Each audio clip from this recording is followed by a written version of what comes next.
Boys and girls, today I'm going to be reading for you the book Little Red Riding Duck.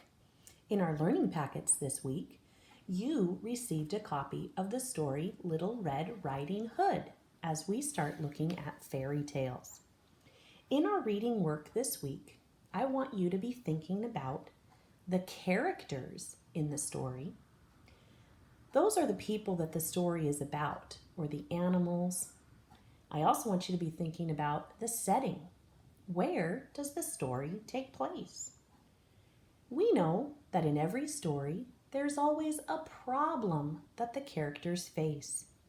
So as I read, be thinking about what is the problem of this story, Little Red Riding Duck? And finally, when the characters face the problem, there is always a solution to the problem. How does the story end? One other big thing I want you to be thinking about as a reader is what kind of a character are they? Are they brave? Are they smart? Maybe the character in this story is hardworking. Maybe the character in this story is mischievous and a trickster. Be thinking about how you would describe the characters in these fairy tales. This story, Little Red Riding Duck, is going to sound very familiar to you. It is written by Charlotte Gillian, and it is produced by Capstone Press, which has given me permission to read this story to you. Little Red Riding Duck. Once upon a time, a little duck lived with her mother in the woods. Her mother had made a red cloak for her, so everybody called her Little Red Riding Duck. One day, Little Red Riding Duck's mother gave her a basket of food to take to her grandma's house. Little Red Riding Duck was walking along the path when she met a wolf. "Where are you going with that basket of food?" he asked her. "I'm taking it to my grandma's house," said Little Red Riding Duck, who was a little scared. "You don't want to go that way," said the wolf. "I know a shortcut." But the wolf sent Little Red Riding Duck farther into the woods. While Little Red Riding Duck was lost in the woods, the wolf ran ahead and knocked on Grandma's door. When the old duck opened the door, he bundled her into a cupboard. "I'll save you for pudding," the wolf said, licking his lips. Then the wolf put on Grandma's clothes and climbed into her bed. "When Little Red Riding Duck gets here, I'll be waiting for her," he chuckled.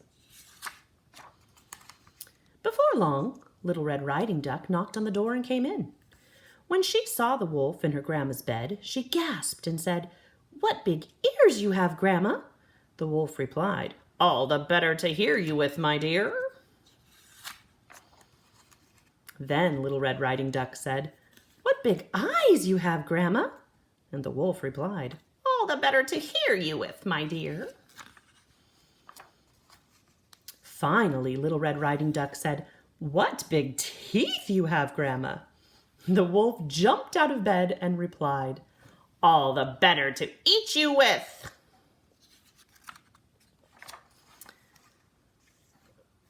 Little Red Riding Duck quacked loudly for help. A passing woodcutter heard her quacks and came running to the rescue. The wolf took one look at the woodcutter's sharp axe and ran away as fast as his wolfly legs could carry him. Little Red Riding Duck, her grandma, and the woodcutter all sat down to enjoy tea together, and the wolf never bothered Little Red Riding Duck or her grandma ever again. The end. Now, boys and girls, I want you to stop and I want you to think. Who are the characters in this story? Where does the story take place? What is the setting? Little Red Riding Duck faced a problem. What was the big problem in the story? And how did the problem get solved? What was the solution? If you can answer those questions, you have done what good readers do when they think about a story. I also want you to think of how you would describe Little Red Riding Duck. What character trait would you give her? What about the wolf? How could we describe the wolf in this story? One more thing at the back of this book is it says, where does this story come from? You've probably already heard the story that Little Red Riding Duck is based on.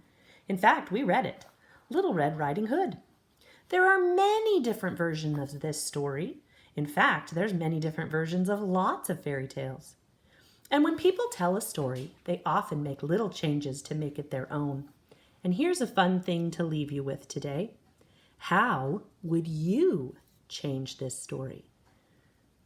I hope you had an enjoyable time hearing the story, Little Red Riding Duck. Happy reading.